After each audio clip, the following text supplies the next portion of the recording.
Boa noite. Você já esteve em algum grupo onde percebeu que todo mundo tinha uma certa informação que você não tinha? Todo mundo sabia alguma coisa e você era o único que não sabia. E você também percebeu que ninguém queria lhe passar aquela informação. Quais foram as sensações que você experimentou numa situação assim?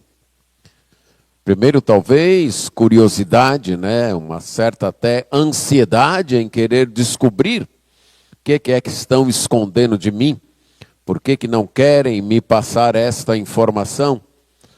Depois, talvez, uma certa chateação, raiva até, por se sentir excluído, né? Por que estão escondendo isso aí de mim? Mas aí, com o tempo, você acabou descobrindo e foi decepcionado. Rapaz, a informação não era para tanto estresse de minha parte, não. Não merecia tanta chateação minha. Mas talvez você já fez parte de um grupo, de uma situação diferente. Você estava no grupo oposto. Você tinha uma informação que poucos tinham. Você teve acesso a conhecer algo que poucas pessoas sabiam. E aí quais foram as sensações? De poder, de privilégio, de se achar superior aos outros, de se achar talvez melhor do que os outros. Experimentamos situações assim na vida. E se você é o tipo da pessoa que quer saber de tudo, quer estar informado de tudo, quer estar a par de tudo que ocorre ao seu redor, você vai terminar muitas vezes frustrado, porque nós não temos condições de saber de tudo. Como disse aí certo dramaturgo inglês, há mais mistérios entre o céu e a terra do que a vã filosofia dos homens possa imaginar. Mas você tem a oportunidade de fazer parte de um grupo que conhece o mais importante segredo, o mais sublime dos mistérios. Você tem a chance, se ainda não pertence a esse grupo, de fazer parte desse grupo e ter acesso à maior e mais importante informação da sua vida. Vamos ler o livro de Efésios, capítulo 1, leremos dos versos 7 a 10. Efésios, capítulo 1, continuando o nosso estudo no livro de Efésios, e vamos ler dos versos 7 a 10. Efésios 1, 7 a 10, diz: Nele, isto é, em Cristo, temos a redenção pelo seu sangue, a remissão dos pecados, segundo a riqueza da sua graça. Graça que Deus derramou abundantemente sobre nós, em toda sabedoria e entendimento. Ele nos revelou o mistério da sua vontade, segundo o seu propósito que ele apresentou em Cristo, de fazer convergir em Cristo, na dispensação da plenitude dos tempos, todas as coisas, tanto as do céu como as da terra. Vamos orar.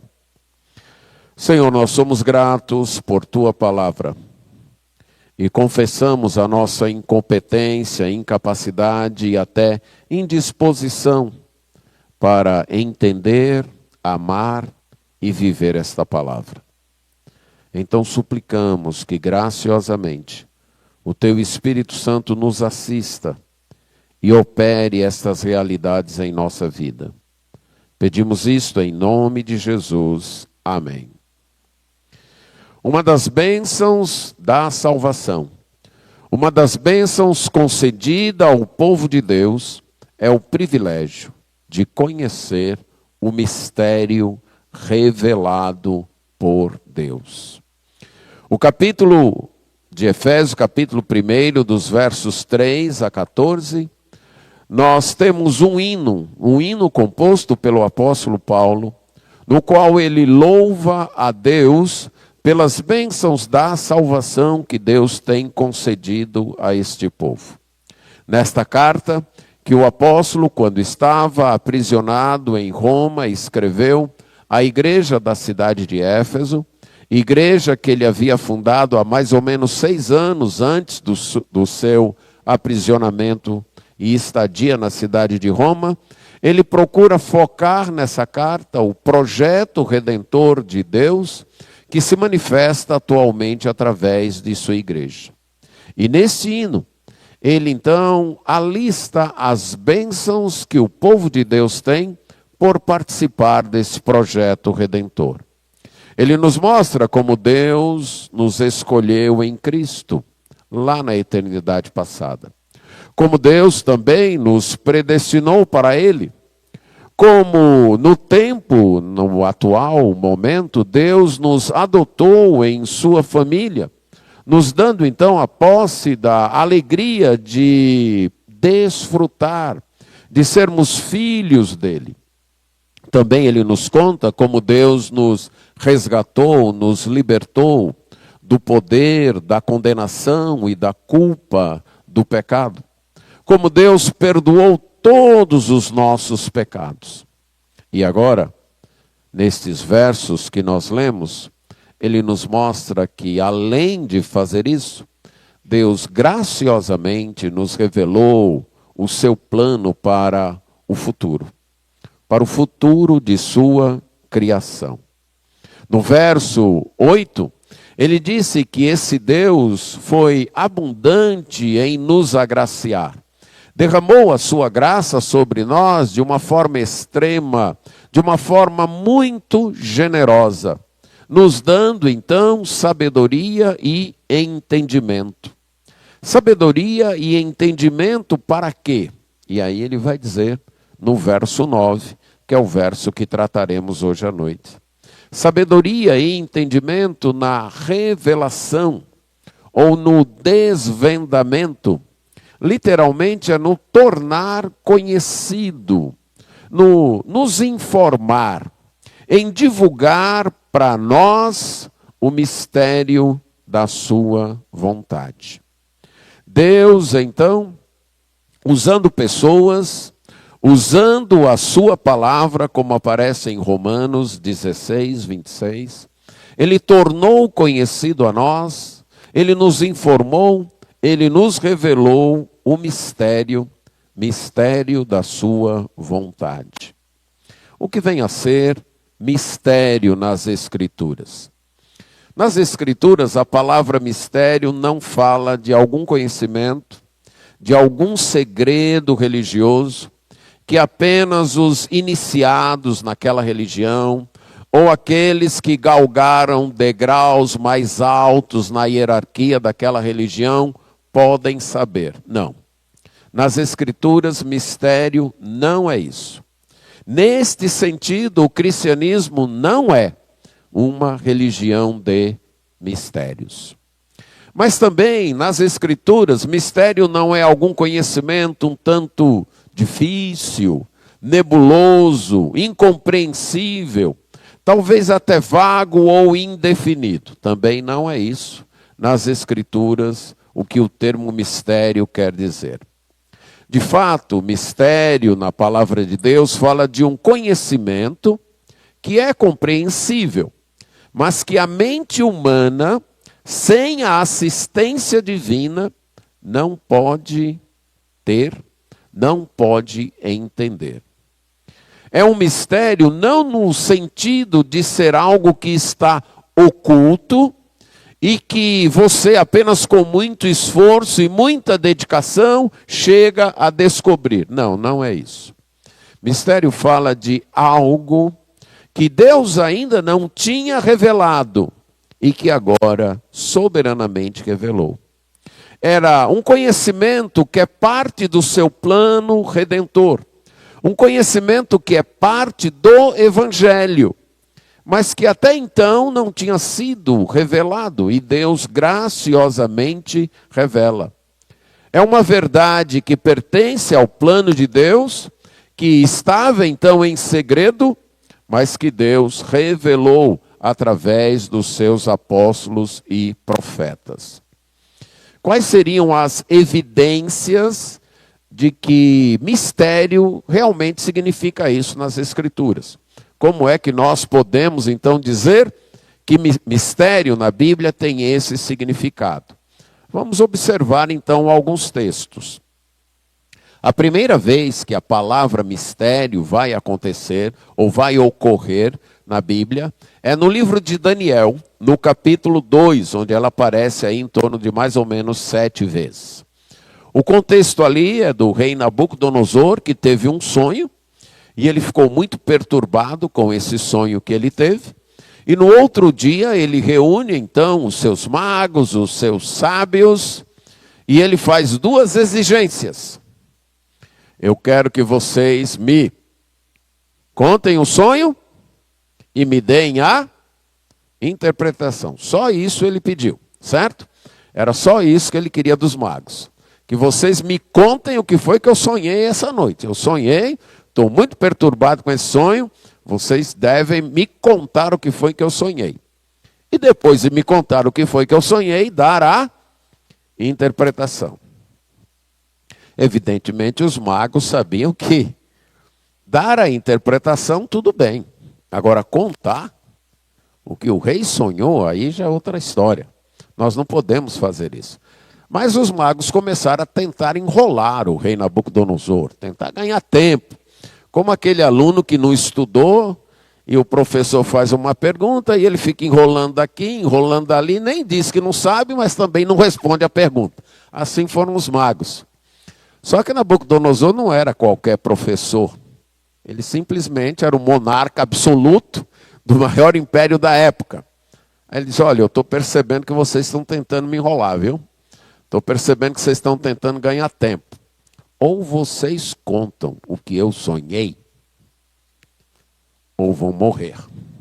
Só isso. Era assim que funcionavam as monarquias absolutistas, certo? Especialmente daquele período ali no Oriente Médio. O monarca, o rei, ele poderia se encantar com você e fazer de você seu primeiro-ministro hoje, e se amanhã ele se desencantasse, ele mandava matar você, ponto final. Afinal, ele era o rei, ele era o monarca, ele era a lei. Então Nabucodonosor diz, pois já que vocês não conseguem essa simples tarefa, eu pago vocês, certo? Eu dou o melhor aqui, vocês vivem na minha corte e não conseguem dizer o que eu sonhei, faz favor, então vocês vão morrer. E aí Daniel e os seus amigos dizem para o responsável, pede um tempo ao rei. E o responsável faz isso, e Daniel reúne os seus amigos para orar. E aí ele diz, para que Deus revelasse o mistério. Que Deus pudesse revelar o mistério. E Deus revelou. Deus revelou para Daniel o que foi que o rei sonhou e a interpretação. Na oração que Daniel faz de gratidão a Deus, ele diz, eu te agradeço porque o Senhor me revelou este mistério. E quando ele se apresenta ao rei Nabucodonosor, ele diz, olha rei, nenhum ser humano pode te dizer este mistério, mas há um Deus no céu que revela os mistérios. Então, a partir destes primeiros usos, nós já percebemos claramente que mistério é uma informação que o ser humano por si mesmo não pode acessar, mas que Deus graciosamente revela.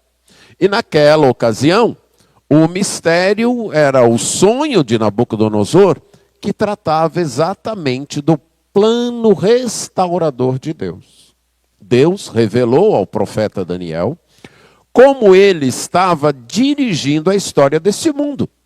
Como os impérios iriam se suceder na história deste mundo. Mas não seriam os impérios humanos que teriam a palavra final. A palavra final seria do reino de Deus. Deus instalaria o seu reino neste mundo. E o seu reino destruiria os reinos humanos e permaneceria para sempre. Deus então revela esse mistério quanto ao futuro da história humana, ao futuro do seu plano, de que a história humana não terminaria em maldade, não terminaria com a injustiça vencendo, não. A história humana não está descontrolada. Ela está sendo dirigida e guiada pelo soberano Senhor.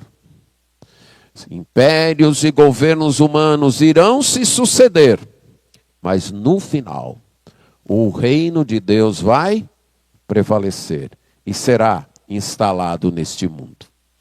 A palavra voltou a ser usada no Novo Testamento por Jesus, pelo apóstolo Paulo, pelo apóstolo João. E nas vezes que ela foi usada, ela tratava do evangelho, isso é, do plano redentor de Deus, ou de alguma informação que pertencia a este plano. Por exemplo, nos evangelhos, ela é usada por Jesus quando ele está contando parábolas, quando ele está ensinando parábolas, por exemplo, em Mateus 13:11.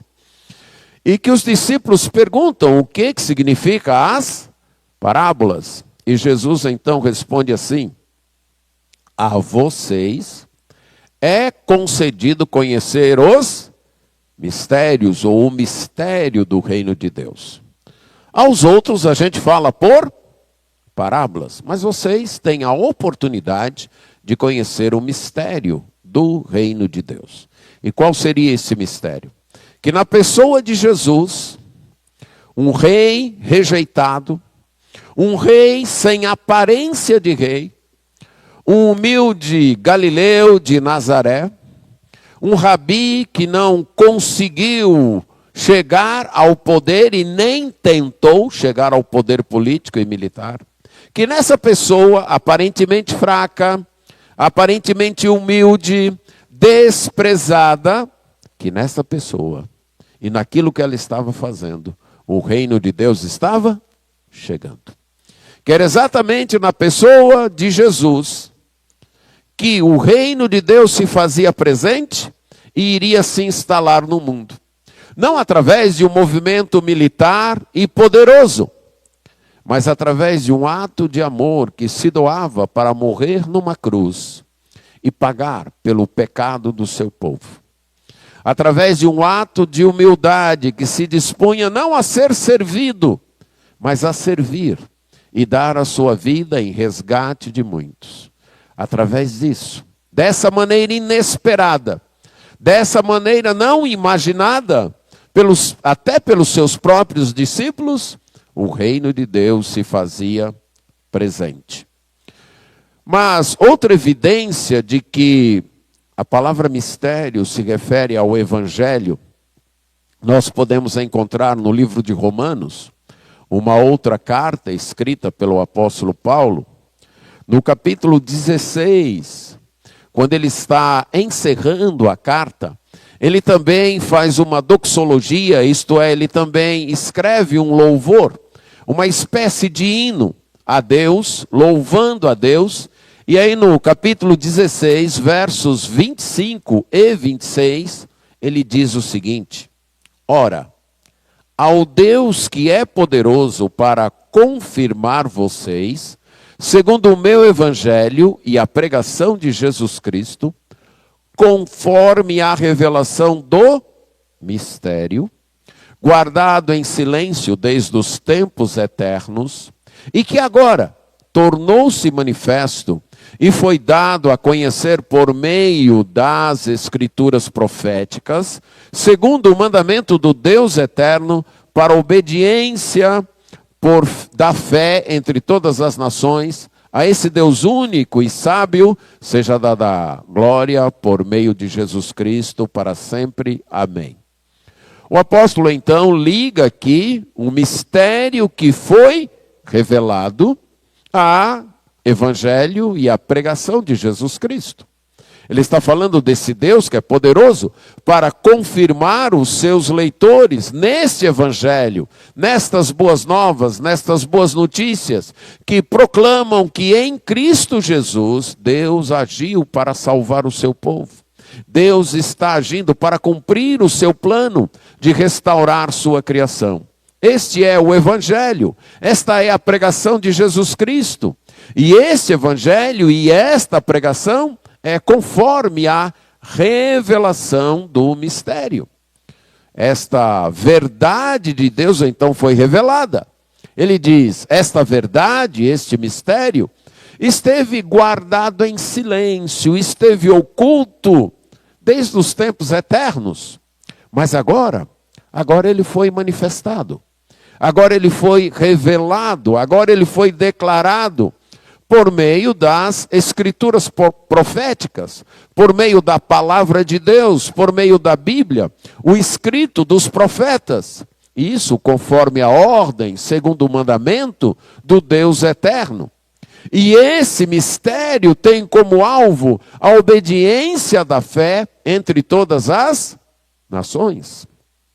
Então fica claro que não é um segredo a ser guardado, mas uma verdade que agora deve ser proclamada, que antes estava oculta, mas pela palavra de Deus, pelas escrituras proféticas, ela foi evidenciada, ela foi revelada, ela foi manifestada e deve ser proclamada em todas as nações para levar as pessoas à obediência.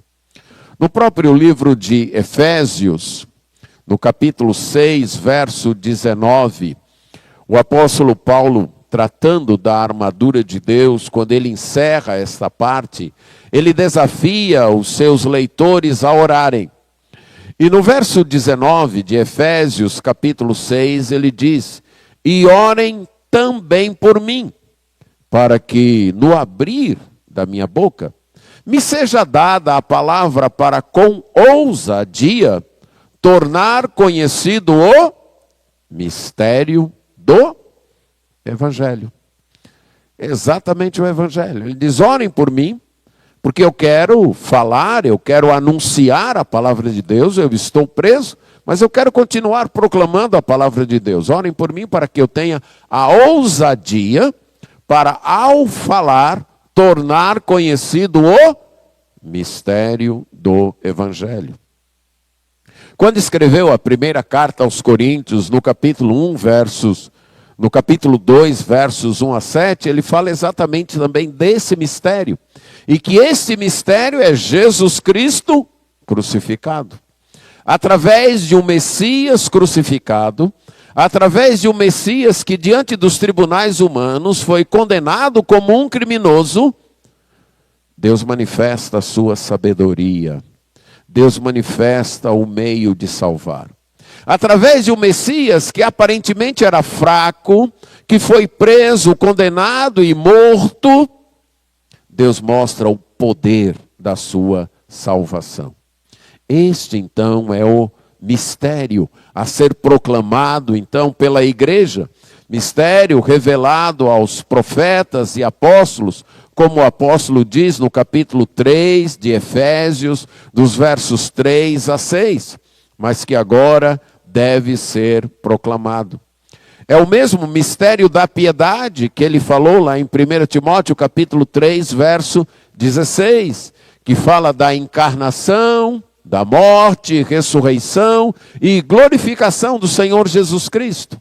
Esse é o mistério de Deus agindo de uma forma humanamente inesperada para salvar o seu povo, para resgatar o seu povo e para restaurar a sua criação.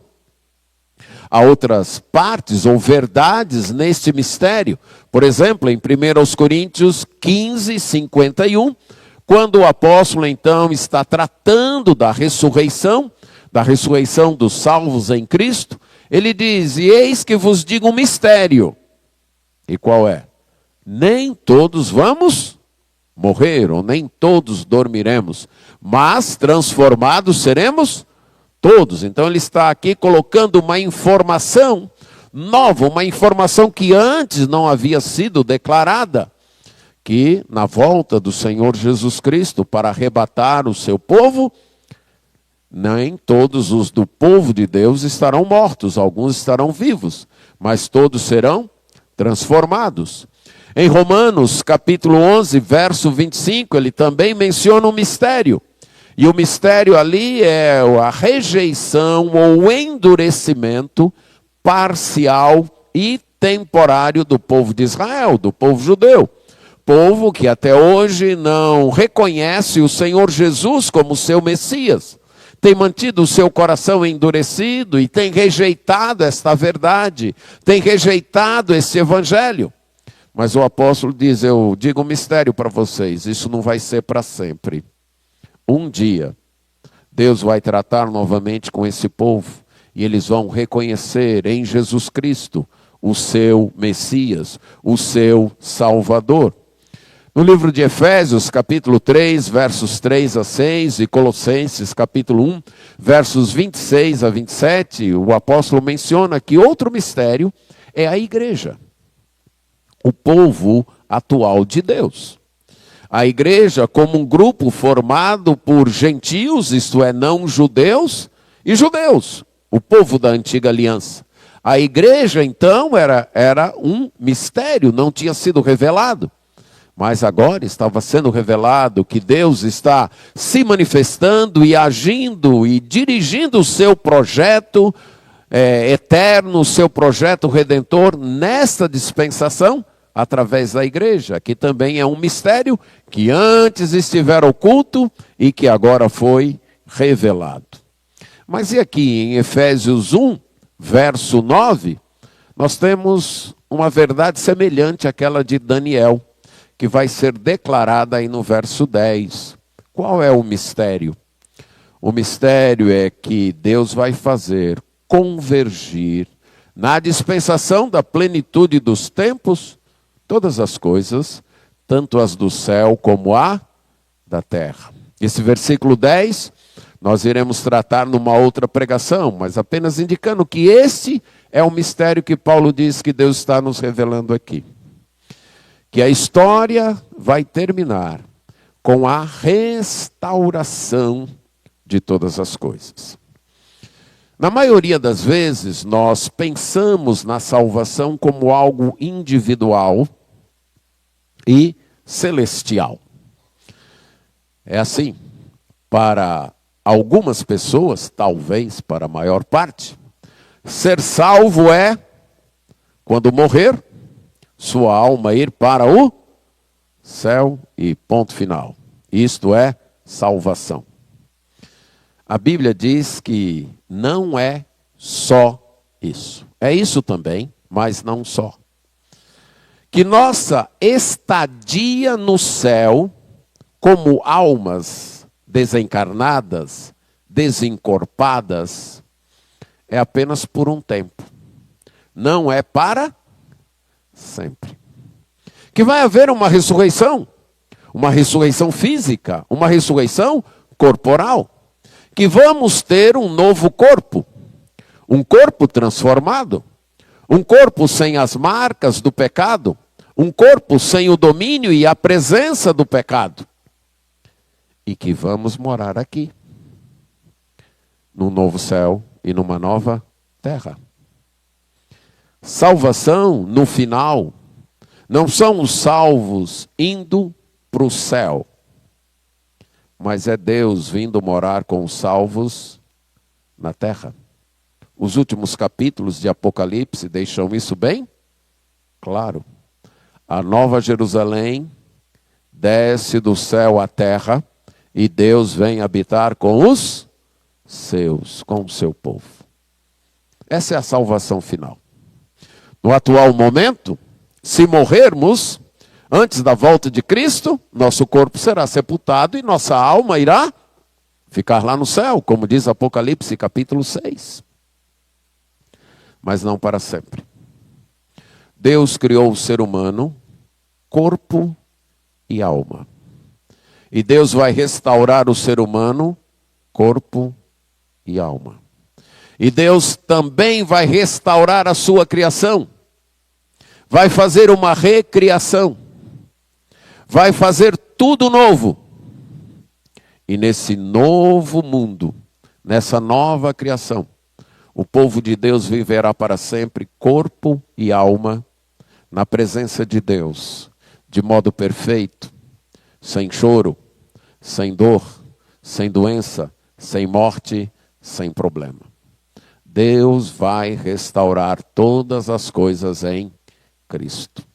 Este é o mistério que Deus está revelando ao seu povo. Através do seu Filho, o Senhor Jesus Cristo. Deus está trazendo homens e mulheres para pertencerem ao seu povo, perdoando os seus pecados, libertando-os do poder do pecado, introduzindo-os na sua igreja, formando então este povo agora. Mas isso não é tudo. Um dia, Deus irá ressuscitar cada um dos seus, irá criar um novo céu e uma nova terra, e trazer esse povo para viver eternamente, como seres humanos transformados aqui.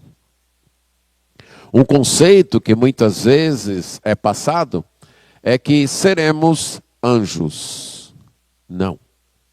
Nós somos criados seres humanos e sempre seremos seres humanos. Talvez você está pensando naquela passagem que Jesus mencionou, que serão como anjos. Jesus não diz que serão anjos, mas serão semelhantes aos anjos. E num aspecto que Jesus menciona ali, que é o aspecto da procriação. Seremos semelhantes aos anjos no sentido de não mais procriarmos. Mas sempre seremos seres humanos, com corpos transformados, sem defeito, sem pecado, sem maldade, mas seres humanos, morando na nova terra que Deus vai fazer. Esta é a vontade de Deus. Deus revelou o mistério da sua vontade, o mistério do seu desejo, do seu querer. É assim que Ele quer, como diz aqui. Ele nos revelou o mistério da sua vontade.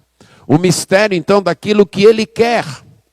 A sua vontade, então, misteriosa neste sentido, fala desse desejo de Deus, de ter a sua criação restaurada, ter o mundo que Ele fez restaurado, o pecado sendo banido daqui para sempre, e o seu povo vivendo como seres humanos, e Ele vivendo no meio do seu povo.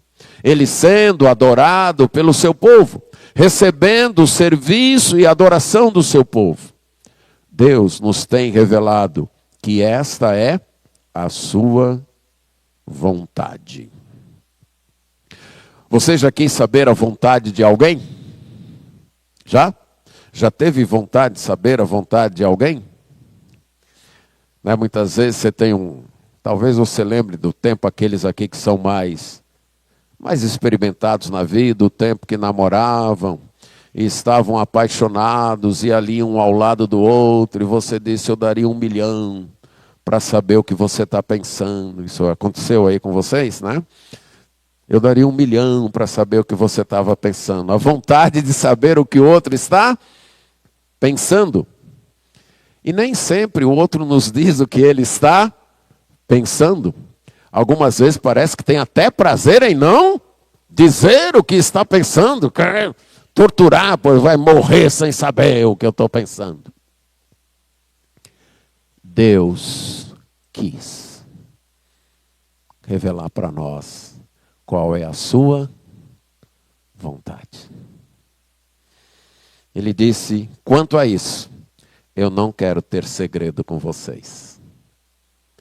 Quanto a isso, quanto à vida de vocês, ao futuro de vocês, meu povo, eu não quero guardar segredos.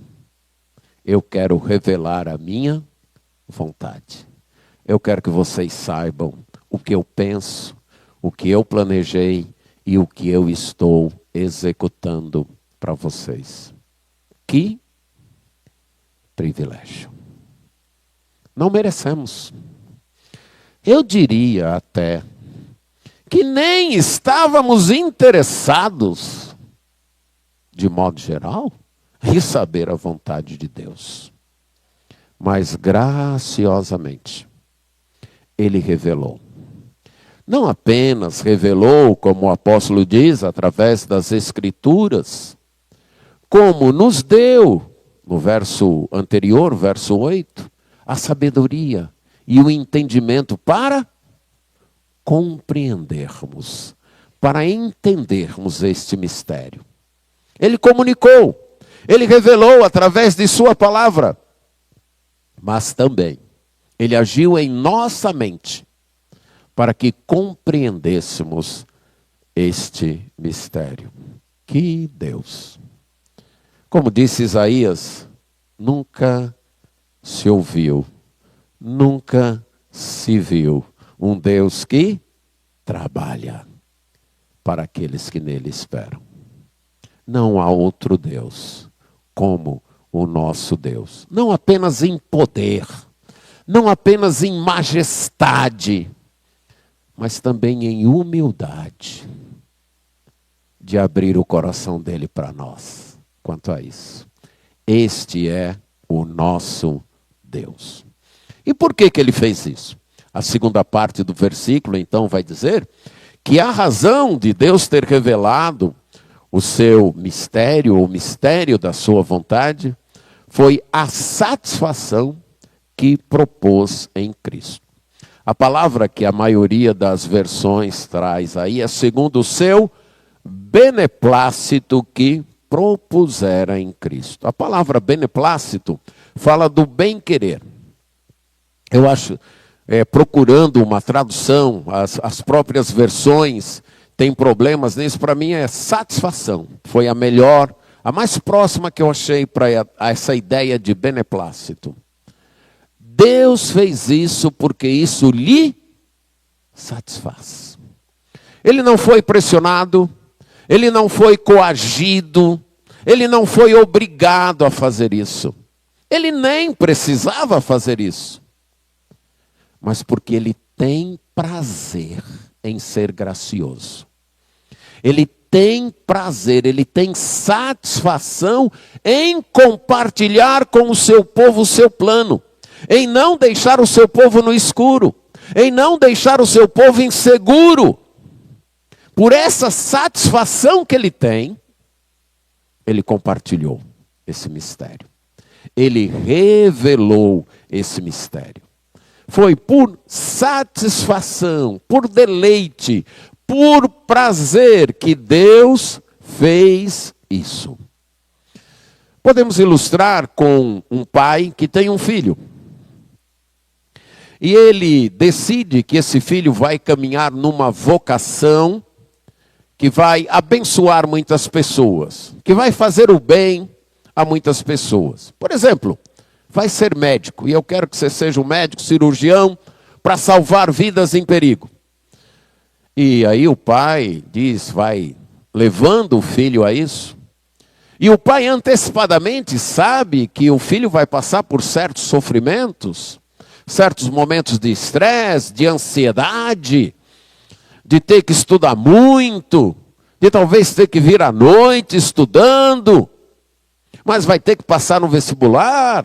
E se ele achou que o vestibular era a coisa mais difícil, ele descobre que continuar na faculdade e concluí-la é ainda mais difícil.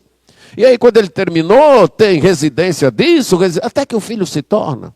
E o pai sabe que o filho vai passar por todo aquele sacrifício, todo aquele sofrimento. Mas o que o pai tem em mente é um dia, depois do filho exercer sua vocação, se formar e exercer sua vocação, tendo salvado várias vidas, um dia de celebração, quando o próprio pai reúne todos os pacientes que o filho salvou, e o pai se alegra, e o pai fica satisfeito. Olha o que o meu filho fez. Mal comparando, é o que Deus pretende em Jesus Cristo. Naquele dia, quando aquela grande multidão se apresentar, pessoas de todos os povos, de todas as tribos, de todas as línguas, E o pai ver todos o louvando e louvando também o seu filho. E todos salvos, com os corpos transformados, com a mente transformada, o único desejo, o único pensamento, o único alvo é glorificá-los. O pai vai dizer: olha aí o que o meu filho fez. Olha aí o que o meu filho fez. É por essa satisfação que Deus nos tem abençoado, com toda sorte de bênçãos. Mas nesse momento, com a bênção de conhecermos o seu mistério, de conhecermos a sua vontade.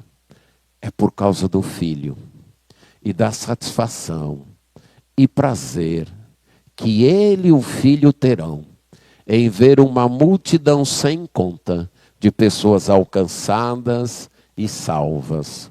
Foi esse o propósito, conforme o texto diz, que ele colocou diante de si. Propósito em Cristo. É isso que Deus tem em mente. Esse é o seu alvo, que na pessoa do Senhor Jesus Cristo, sua satisfação então se plenifique. Que as pessoas sejam salvas e que passem agora a eternidade inteira desfrutando desta salvação e louvando o Pai, o Filho e o Espírito. Isso foi em Cristo. Por quê? Porque Deus planejou que Jesus Cristo fosse o centro da revelação. Veja o que o próprio Jesus Cristo disse em João 15, verso 15. João, capítulo 15, verso 15. Naquela quinta-feira, que nós chamamos de quinta-feira da paixão, antes de ser preso, Jesus estava reunido com os seus discípulos, preparando-os para a sua ausência temporária, porque ele seria preso e morto. Mas ele diz o seguinte, no capítulo 15, verso 15, a esses discípulos: já não chamo vocês de servos, porque o servo não sabe o que o seu senhor faz. Mas tenho chamado vocês de amigos, porque tudo o que eu ouvi de meu Pai, eu lhes dei a conhecer. Vocês não são apenas meus servos. Ele não está negando aqui que os discípulos são servos, inclusive no capítulo 13 ele disse isso nesse mesmo sermão. Vocês me chamam de Senhor e fazem bem, porque eu sou. Mas ele está dizendo, vocês são mais do que servos. Vocês são amigos. Porque o Pai abriu o coração para mim, e eu estou abrindo o coração para vocês.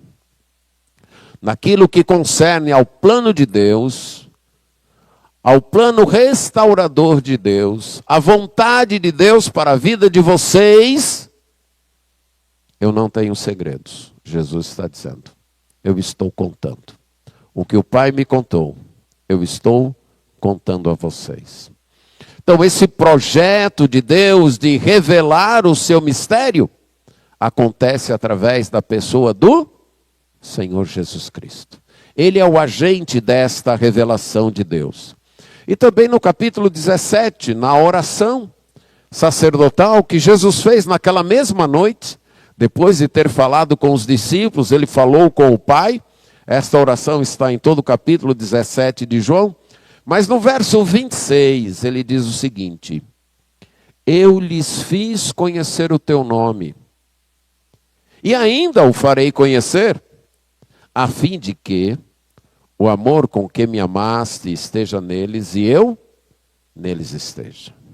Ele está falando com o Pai. Ele diz, Pai, eu tornei conhecido o teu nome, isso é a tua pessoa, quem o Senhor é, o que o Senhor faz, eu tornei isso conhecido, eu revelei a eles. E eu vou continuar revelando. E eu vou continuar tornando conhecido. Essa é a minha missão, esse é o meu papel. Não terminou aqui. Eu vou continuar tornando o teu nome conhecido a eles. Para que o amor com que me amaste esteja neles. Você consegue ter a dimensão do amor de Deus por Jesus? Você consegue mensurar o quanto o Pai ama o Filho? Eu acho difícil a gente mensurar isso. A gente não consegue mensurar o amor de Deus por nós, né? Dirá o amor de Deus por seu Filho unigênito. Por 2 vezes a voz do céu clamou: esse é o meu Filho amado, em quem eu tenho toda a minha alegria. Agora, depois de imaginar isso, a imensidão desse amor do Pai pelo Filho, leia de novo esta frase. A fim de que o amor com que me amaste esteja neles. Está pegando a ideia? Jesus está dizendo: eu revelei o Senhor a eles, para que esse amor que o Senhor teve por mim também esteja neles. Eles percebam que estando em mim, são tão amados quanto eu sou. Só isso já seria o suficiente para a noite inteira, ou a vida inteira, nós louvarmos a Deus. Boa parte de nós talvez se acha carente de amor, frustrado porque as pessoas não amam ou valorizam como você acha que deveria. E Jesus disse o seguinte: eu revelei o Pai a você, para que você saiba que o amor que o Pai tem em mim possa estar também em você. Se você estiver em mim, você será amado pelo Pai, como o Pai me amou. E essa é a satisfação de Deus. É isso que Ele quer para o seu povo. Que o seu povo não viva aí a viver de forma frustrada, insegura, incerta, talvez duvidando quanto ao amor de Deus, quanto à vontade de Deus em te abençoar. Deus tem satisfação, uma satisfação proposta em Cristo, planejada em Cristo, para abençoar o seu povo, para amar o seu povo. E uma das maneiras foi que Ele fez conhecido a nós o seu plano eterno, o Evangelho. Esse plano de restaurar a sua criação, de resgatar o seu povo através da obra de Cristo. Ele revelou porque foi do seu agrado, porque Ele encontra prazer, porque Ele encontra satisfação nisso. Eu quero concluir com 2 implicações e aplicações. Você já tinha algo no seu coração que estava ali preso e você queria contar para alguém, era algo só seu. E você julgava muito importante, muito valioso, e você queria contar para alguém. Mas não era para qualquer pessoa. Teria que ser para uma pessoa muito especial. E aí você pensou em alguém que você julgou muito especial, e você foi lá e abriu o seu coração. Contou para a pessoa. E quando terminou de contar, a pessoa disse: ah, isso é besteira. Já aconteceu isso com você? Hã? Ah, isso aí é bobagem. Isso aí acontece com todo mundo. A pessoa despreza o seu segredo. Despreza o seu mistério. Será que não temos feito isso com Deus? Ele contou para nós. Em Cristo, Ele disse para nós o que Ele fez, o que Ele está fazendo e o que Ele vai fazer. Como você tem recebido isso? Ah, isso aí eu sei. Ah, isso aí não é tão importante. Ah, isso aí eu posso até passar sem. Talvez você até tenha andado atrás, investido sua vida, seus recursos, seu tempo, sua energia em conhecer outros segredos, em conhecer outros mistérios. E o principal deles, e o maior deles, aquele que pode mudar tua vida não apenas aqui, mas para toda eternidade, você está deixando de lado. Como é o teu contato com a Bíblia? Nem tem? Ou tem por pura obrigação? Ou é com desejo de cada vez saber mais? Será que não somos aquela pessoa que depois de saber o mistério, talvez a gente não expresse, mas na nossa vida a gente está dizendo, ah, isso aí é besteira. Ah, isso aí é bobagem. Você tem valorizado a informação graciosa que Deus tem te dado?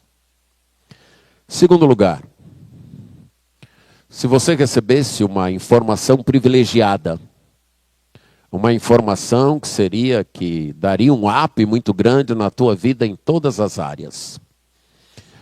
E esta informação poderia também ajudar muitas outras pessoas, especialmente as pessoas que você ama. O que você faria com essa informação? Guardaria para você e não contaria para ninguém? Ou você sairia contando para as pessoas? Você tem a informação mais privilegiada do mundo. Você tem a maior informação. A informação que pode fazer diferença eterna na vida das pessoas. Que em Cristo e através de Cristo, Deus visitou a humanidade. E através da sua morte e ressurreição, Ele pode salvar qualquer pessoa. Ele pode libertar qualquer pessoa do domínio do pecado, da opressão dos vícios, libertar da vaidade de uma vida vazia. Ele pode fazer diferença agora e não só agora. Mas através de Cristo, essa pessoa pode ter uma eternidade com Deus. Você está passando essa informação? Você está contando esse segredo? Ou as pessoas que convivem com você, talvez nem saibam dessa informação. Talvez nunca nem tiveram uma explicação dada por você. Você é capaz de falar de tudo, de futebol, do mundo artístico, de moda, de economia, de política. Você fala com desenvoltura de tudo. Mas o segredo mais especial, o mistério mais sublime, você não consegue falar. Você não consegue passar para outras pessoas. Que em Cristo, Deus está agindo para salvar pessoas. Deus nos tornou sábios e com entendimento naquilo que é a verdadeira sabedoria. Naquilo que é o sublime entendimento. Deus contou para nós o segredo que muda a nossa vida. Sente falta de um amigo? Porque quer. Você tem um amigo. Um amigo que nos contou os mistérios da sua vontade. Um amigo que abriu o seu coração para nós, que não merecíamos, que talvez nem quiséssemos.